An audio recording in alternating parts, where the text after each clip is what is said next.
Hi guys, welcome back to Fruitopia here in Melbourne, Australia. Today we're doing a citrus collection video in mid-spring, mid to late spring. So we're gonna start with this orange tree to begin with. It's let's have a look. It's the second oldest citrus tree that I have, planted around 2005, 2006, so it's a good 16 to 18 years old. And the variety is Valencia, if I'm not wrong, because I lost the tag like 10 years ago. But yeah, I think it's a Valencia, pretty sure about that. So we have mostly new season fruit, which will be ready in the month of November, December, and January. I see one there from last season. Wow, that one is from 2022. That hasn't been picked yet. So you do get a few that can hang on to the tree for over a year, which is great, right? So basically, we have the new growth for 2024, the fruit for 2023, and a straggler from 2022. So 3 seasons, all at the same time on the tree.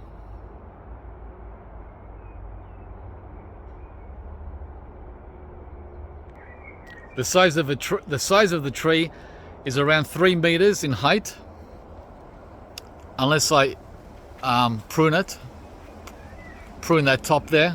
See that little top there? If I get rid of that, it'll be 2.5 meters.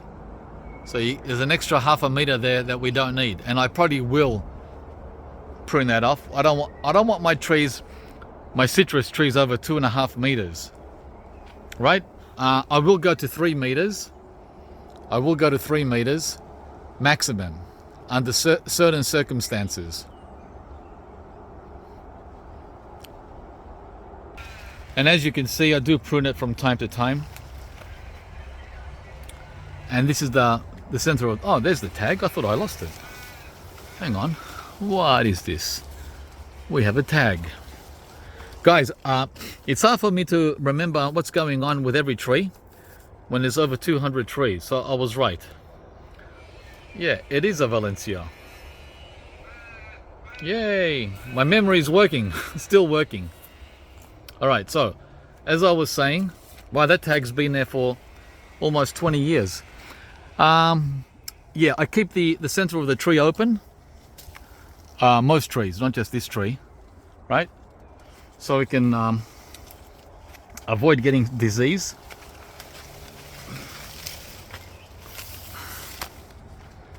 And also clean out the dead growth, which is very common, right? Like that there. There's always that throughout. It's not, you don't have to do this. It just, just cleans it up, tidy up. Okay, the next citrus is behind me. Hi. It's the pomelo, which is roughly the same age. Actually, it's a bit newer, sorry. This one has only been here 12 years. So that's the tropical citrus, the pomelo. There it is.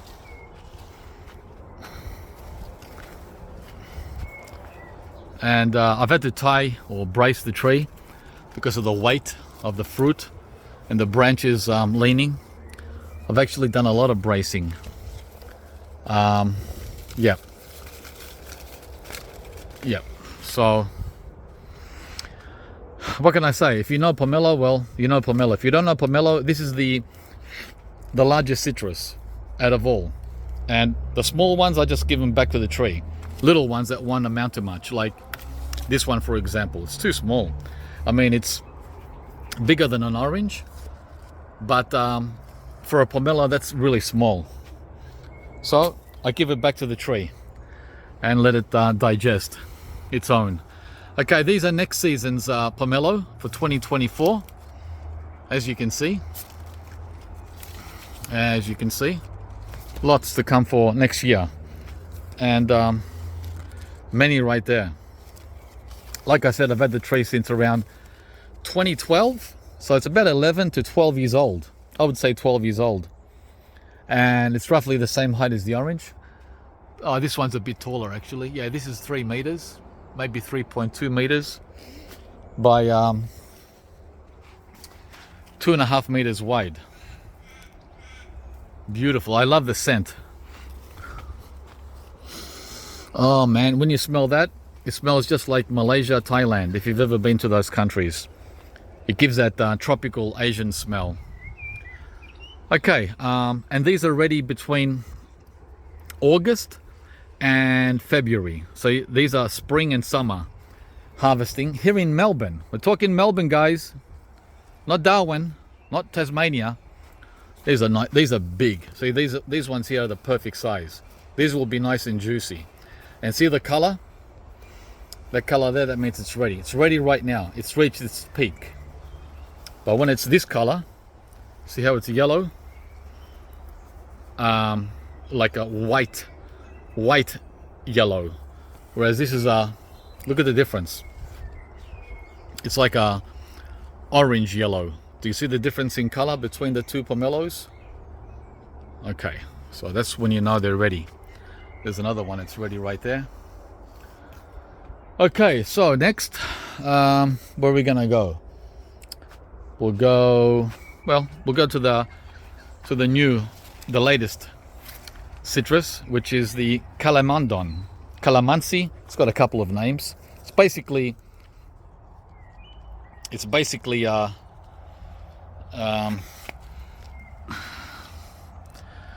kumquat, or well, a lot of people disagree, but Daly's believes it's a kumquat. Technically, it's not a kumquat, but who cares if you want to be anal about it. So I've had this in the ground now for 2 years. Very easy to grow citrus here in Melbourne, by the way. First year that I planted it, there was already fruit, and this one is almost ready. Another month or two, it'll be ready by Christmas, the first one for the new season. So there's about a dozen on here. Small tree, only 1.3 meters in height. Very healthy, as you can see. All my citrus are, well, 99% of my citrus are extremely healthy and lush and green. And I don't do anything special, nothing. Unlike the longans and the star fruit, citrus is like king here, king. Citrus, mulberry, loquat, the easiest trees to grow here. Avocado, if it doesn't get funky, that's had a funk now for 4 years, this Pinkerton. It comes back, it dies, it comes back, it dies. What a pain in the butt. All right, so next is the grapefruit. Now this is more of a sour grapefruit, unless you pick it really, really late. And these are absolutely delicious. It's pink flesh inside. And I've had this one for about 10 years. It's very bushy. I would have liked if it had gone up instead of into a ball, but that's the shape it took. And behind it is the lime, the Tahitian lime. And this one is loaded. The grapefruit is loaded for next year. Look at all the fruit that's coming. Like I said, citrus here is easy like mango is in the tropics. Very, very easy, guys. It's too easy, actually. It's one of those plant and forget trees. So long as the soil is good and it gets enough water and sun. Next, the Tahitian lime, like I said. Oh, and these are ready between September and December. So this is a spring, early summer grapefruit here in my climate. It's getting all this lush green new foliage and lots of fruitlets. So the lime, this is an incredible vigorous tree. I've had to prune it always pruning because they're touching. Look how close they are with the grapefruit. They're touching. So I'm trying to keep them separate. A lot of work, guys. And here we have the cherry. This is the Bing cherry, the American cherry, which again I don't cover. I let the birds eat the fruit because too much work.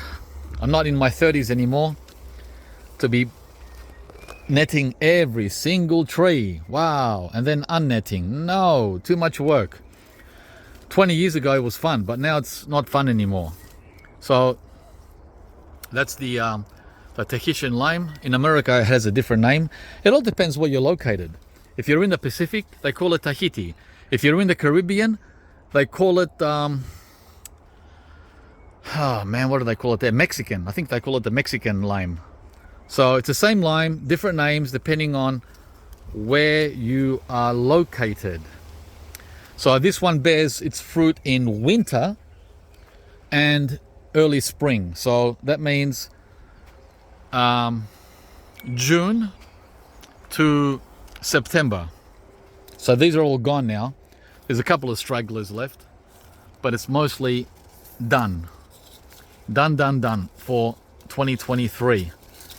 So now we have to wait till June 2024 for the next crop, right? Like I said, there's a couple of stragglers, not much. See how I did a prune here, and the branch got stuck in there. Trying to prune the center is very hard. It's very vigorous. Look at that. It's crazy in there. And it's got thorns. It's full of thorns, man. Try to stick your neck in there. Good luck. You'll get slashed. Yeah, so that's the Tahitian lime, and it has multiple names depending on your geographic location. This is my oldest citrus tree, which I planted in 2001. It's a navel, early variety. So these oranges are ready in June, July, early winter. Yeah, and there's a straggler on here. Yeah, a couple of stragglers. Might be 3 of them. There's a few on the ground that have fallen. Right? So, again, most of the citrus trees are around 2.5 to 3 meters by 2.5 to 3 meters wide. There's another straggler there. In there. Yeah, and I've got this open in the center too, but I'm going to have to do it again. It's continuous work, and chop and drop. Chop and drop, guys. I don't bring any mulch in from outside on any of my fruit trees. Right? Macadamia is flowering all spring. Right? Okay, next. And of course the loquats, which you already saw in a previous video, which we've been feasting on. Look at that. Wow.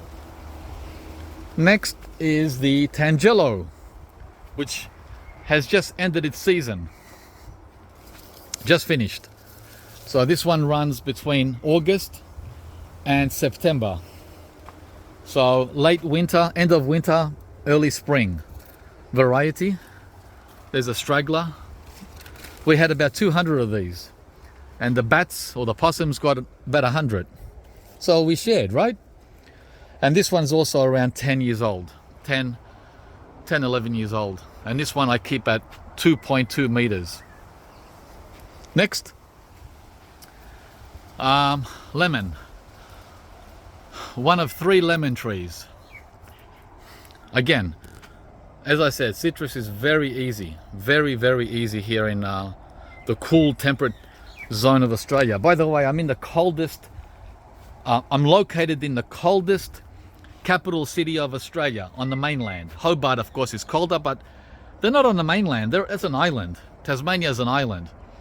So where I am, Melbourne, is the coldest mainland capital city in Australia. Jeez.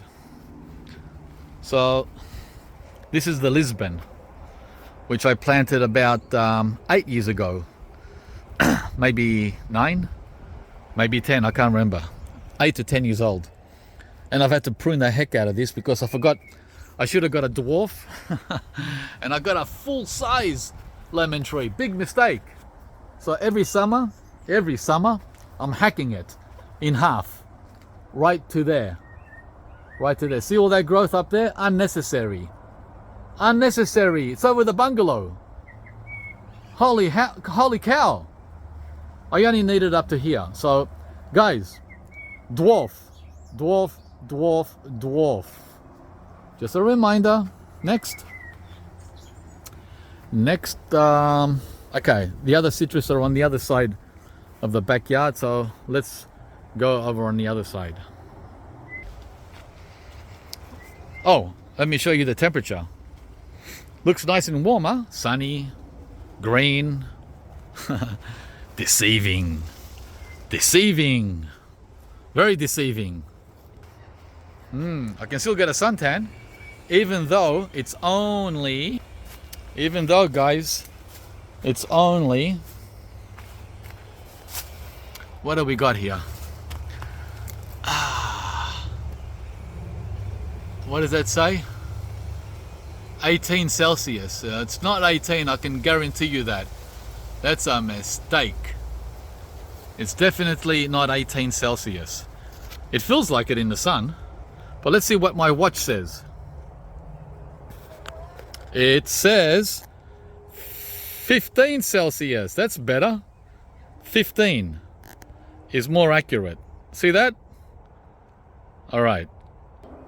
So the reason it's reporting 18 is because the thermometer is in the sun, not in the shade.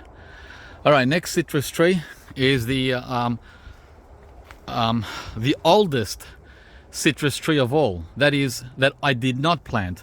I planted the orange 22 years ago, but when I moved here, this lemon tree was already here, and so was that mandarin. These two trees were already here 23 years ago.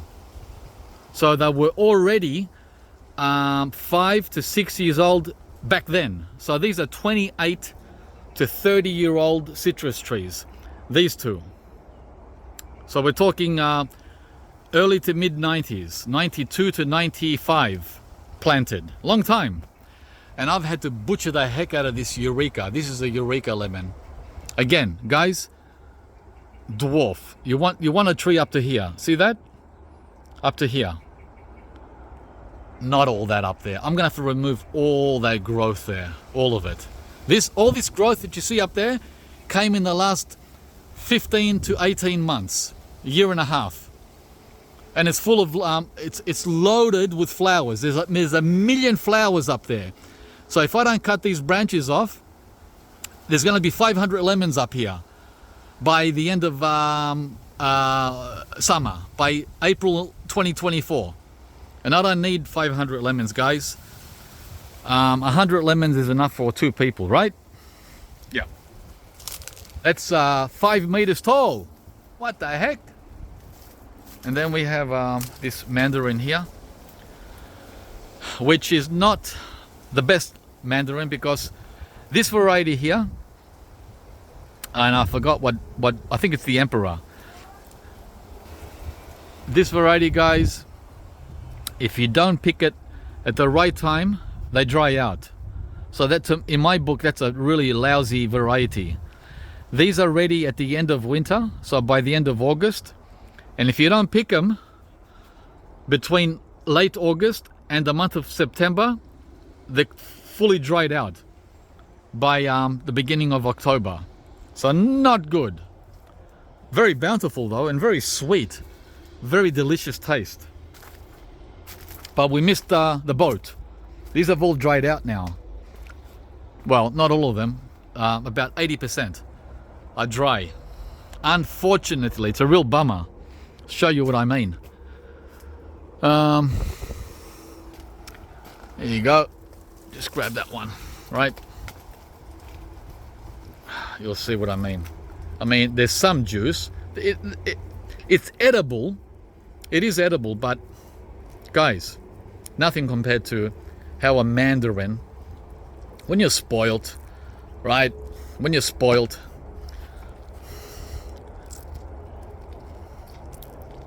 that's nothing. That's nothing for a mandarin. So, yeah.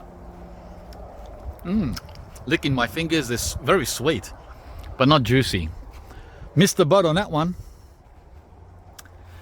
Okay, here's another navel orange, but before I show you that, I'm going to show you this citrus.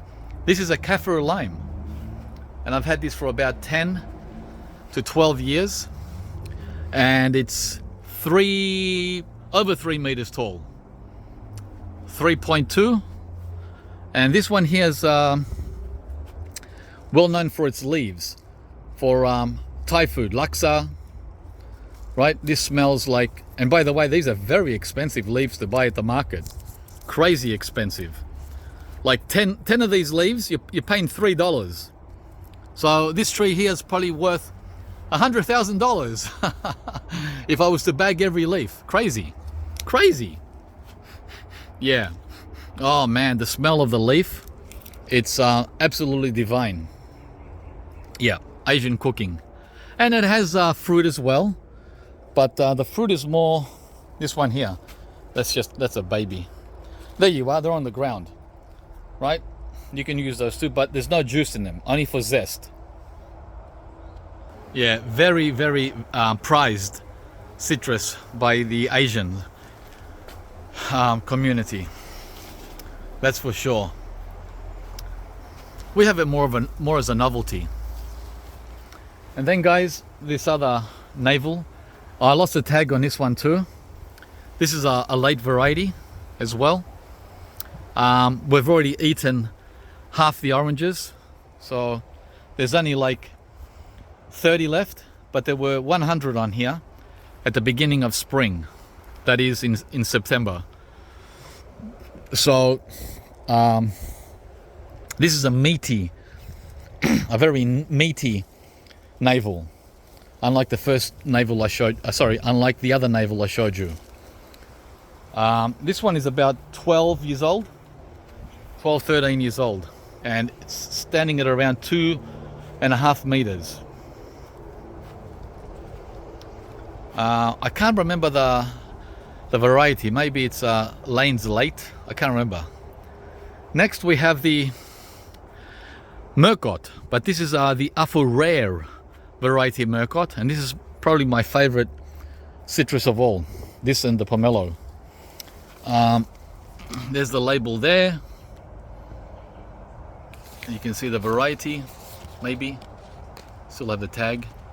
This tree is 10 years old. And it's absolutely amazing. The best thing about this is it bears fruit almost all year, except in winter. All the other mandarins I have are winter varieties. This is spring, summer and fall. So it's just incredible. The negative on this is it has a lot of seeds, very seedy, but guys, look how bountiful it is. And you can eat these when they hang on the tree, unlike the emperor. This doesn't dry out, so it's a win-win-win variety. The Afo Rare Murcot. And the last citrus tree that I have in the back here is this big fella here, who's standing at over 3 meters. Yeah, this looks like I'm not too sure what variety this is. You can see how big it is. I have to keep cutting it back to about that height there every year, but this year I've decided to let it go. It's massive. It was originally my backup orange. I've had it there for 15 years, and now it's the biggest orange tree that I have. It's no longer a backup, it's the boss. And as you can see, it's fruiting like crazy. And these are the fruit for 2023, and next year's fruit for 2024. It's loaded. It's literally got thousands of fruitlets on it. It's crazy, right? Crazy. So that's the final one, and I give it back its own mulch when I prune it and trim it. I hacked the heck out of it last autumn, as you can see there. A lot of hacking, guys. Right, because it was all bushy in here, and I don't like bushy trees down low. I don't like that. It encourages disease. So what I do when I come, I remove them. I want it open in the center and down below. That's just the way I do it. Of course, I'm not saying it's right or wrong. And that's it. So there are all the citrus in the back. We're going to go to the front yard next, where you're going to see what I have in the front. I don't have that much in the front. The bulk of them are here in the backyard. Okay, let's go to the front.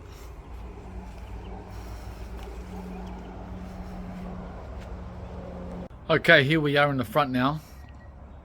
Well, where I'm gonna show the citrus in the front. Not much here. There's key lime. This is the lime from the Caribbean. But again, it's one of those trees that, depending where you are, it gets its name. Right? In Australia, we call it the West Indies lime. Yeah, in America, they call it the key lime, and it's got many other names too. This is very prickly. It's the most prickly citrus that I have. You don't want to stick your head in there or your arm. And this is very hard to trim in there because of the pricks, the thorns, right? And because it's squeezed in by the feijoa and the Suriname, the pitanga. So it's very, very tight, squeezed in. So it's hard for me to create anything in there beneficial. So I just let it go. And I never expected it to grow as tall as it did. It was always at 2 meters for many years, and last year it just went straight up, and now it's over 3 meters. Let's see. Yeah, it's over 3 meters, guys. The key lime. There you go. Up there. Very tall. It's as tall as the feijoa, which is also 3 meters. Right, these are hedges. And by the way, the reason I have them so big is for privacy from the neighbor, right?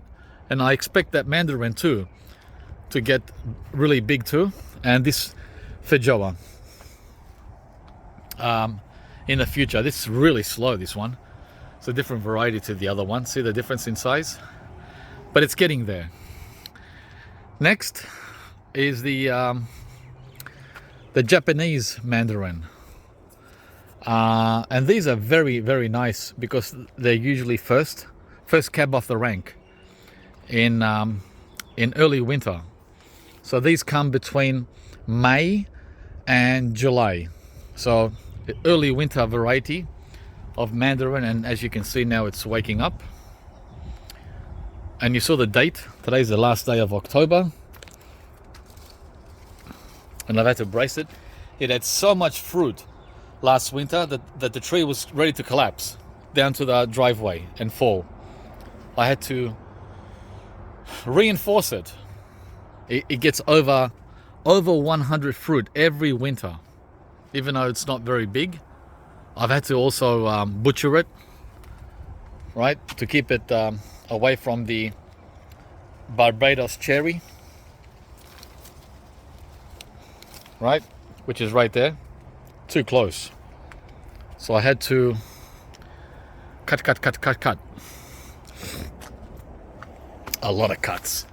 See those 2 cuts there, and those 2 there, and that one there. Cutting everywhere. because the tree was gonna fall on the ground. It was gonna tilt over and collapse. It was gonna fall down. Very vigorous and very heavy bearing. And like I said, first cab off the rank, other than the Imperial. The Imperial's usually first, but that one's a little sickly. Let's go and have a look at it. And it's also new. The one I just showed you was like 7-8 years old. This one's only 2 years old, and it's sickly. And I noticed this week it shot out its first flowers. Right? First flowers for late 2023. For next year's, there it is there, it's a dwarf. I just got the dwarf citrus now, which I should have done in the back many years ago. There's another dwarf citrus, the Maya lemon. I don't have many problems with that, other than the leaves have been yellow for the last year, but that'll settle itself. All you got to do is give it a lot of water. Not in winter when it's raining and cold, but in the warmer season, right? So, and it's given us a fruit here. When I put it in the ground last year, it's only been in the ground 1 year, it gave us like 5 fruit. The first year, it would have been wise to have removed that fruit, because all the energy went to that first fruit in the first season, which was not smart. So the tree suffered, and the fruit were crap. And the fruit were only like this small, just a little bigger than that one. So it wasn't worth it. All right, and next, as I said, was the Maya lemon, which is the sweetest of lemons, right? And that also fruited the first season, but it's a lot more healthy than the Imperial Mandarin. So that's a dwarf. And next to it I have a full-size blood orange, and this guy used to also be sickly and yellow and funky and sooky the first couple of years. And this year, guys, in the last 2 months, this blood orange has snapped out of its funk without me doing anything. Guys, they come good on their own. Just water, right? Water, and the obvious pruning if need be. And it's much more lush than the Maya. The Maya lemon is going to be happy and green like this guy by next year. You watch. I'm going to do a video on that lemon, and it's going to be very happy like this blood orange. And the variety is Arnold. Yeah, I got this from Dailies. Okay, so I should have probably gone for a dwarf, because well, we'll see what happens. Next, this is the lemonade tree, and this lemonade tree has had a hard life, a very, very hard life, guys. I've had it for 10 years. Can you believe it? But it started out its life in a pot, then in the ground, back into a pot, and now into the ground again. So it's been around. And I've tried to water it as much as I can until the water flows away. It's getting a lot of fruitlets. I only put it in the ground earlier this year, at the end of summer, around March. So it's only been in the ground now for about 7 months. Yeah, and it's got fruitlets all over. Just waiting to see some leaf production. Right? There's some leaf production over there, but we need much more. On the lemonade tree, basically, it's a sweet lemon. Uh, uh, uh, uh, in its own right, unlike the Maya, which is a true lemon that's sweet. This is a fully sweet lemon, if you know what I mean. It tastes more like a lemonade than a lemon. I hope I got that out right. All right, so let's go on.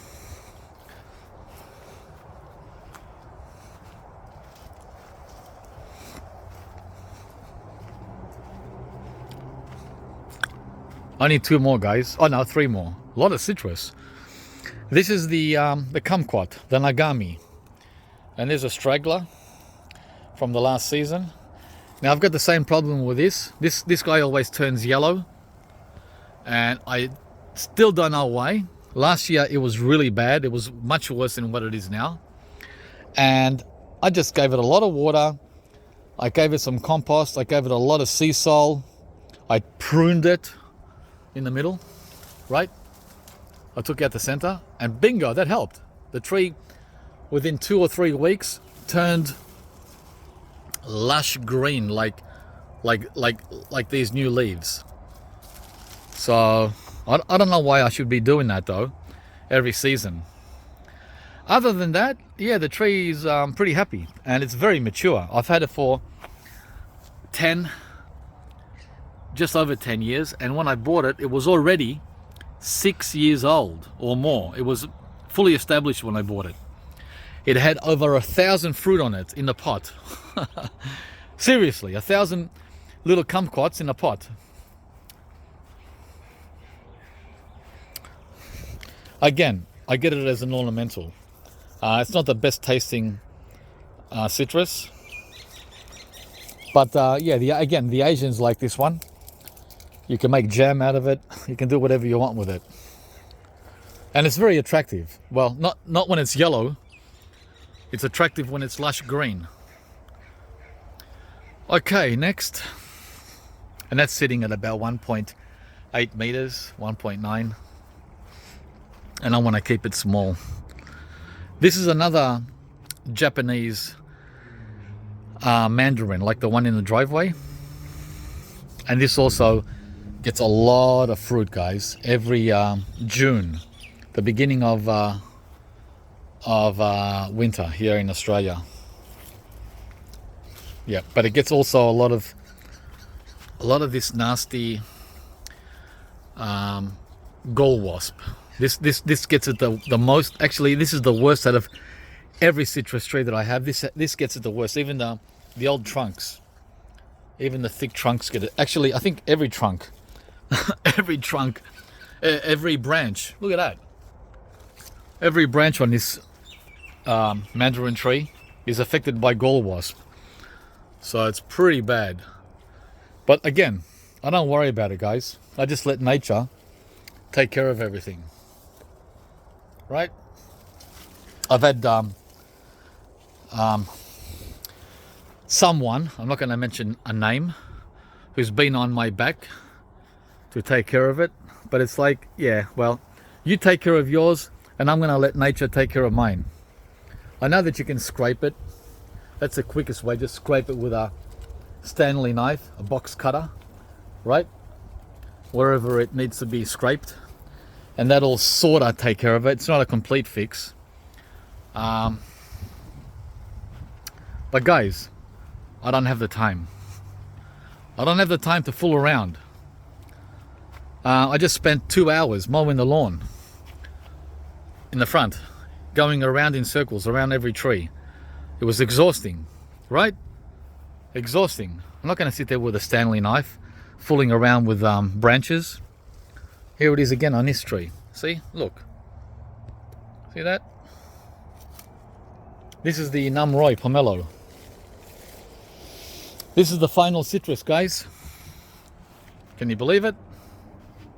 I don't know what number we're up to. Have you guys been counting? If anyone's been counting, can you please put the number in the comments? I'm not good at counting my own fruit trees. Oh shit, there's one more. I forgot that one. Damn. I knew I was going to screw up. Anyway, so that's the Namroy pomelo, my favorite pomelo. Well, I've only got two, and I like this one better. It's a green flesh inside instead of yellow flesh. And this one's on the verge of being green and yellow leaf. I don't know what this needs. Probably needs a lot of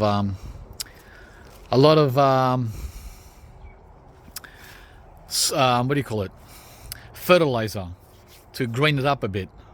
Some minerals are missing. But again, every summer, if I do nothing, every summer it turns lush green like that. By January, without doing anything at all, this tree turns into that color all by itself. Isn't that a miracle? Can you believe it? So that's why I don't do anything to the trees, guys. They sort themselves out in the long run, not overnight. Okay, the final citrus is this one.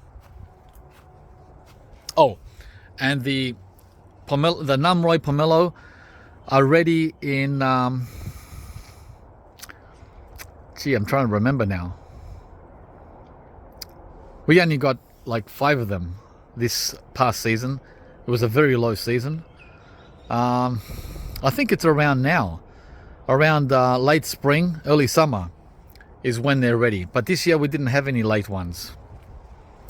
All right, guys, this is a dwarf Cara orange, or a fake blood orange. And yeah, it's a delicious tasting orange tree, but it's getting a lot of shade from this Vernon white sapodi. I'm thinking of removing the branches at the top of the Vernon so that the little guy here can get some sun. It's getting shaded a lot. Not good. Citrus needs citrus, just like mango. They need sun, not shade. But even so, it's doing well. It's doing really well, even if it's shaded all day. So surprise, surprise, we are gonna get a lot of fruit on this little guy with only a couple of hours sun. All right, guys, that's it. That's my full collection of citrus here in Melbourne, Australia. See how small it is compared to the Vernon? Yeah. The reason why I have the Vernon like this is so it can grow vertically and not horizontally to fill in the sky, fill in the space up there, rather than knocking into other trees so I can walk around them, right? But the cost of that is some other little trees like this get shaded. Okay, so and here's the Paxton Prolific, but we don't want to carry on. We want to finish the video. Thanks for watching, guys. Please give the video a like if you enjoyed it, and also subscribe to the channel if you haven't yet. Looks like we're gonna get a whole ton of pomelos next year. I hope so. I hope so, guys. It's loaded. Beautiful, very beautiful tree as well. Thanks, guys. Bye.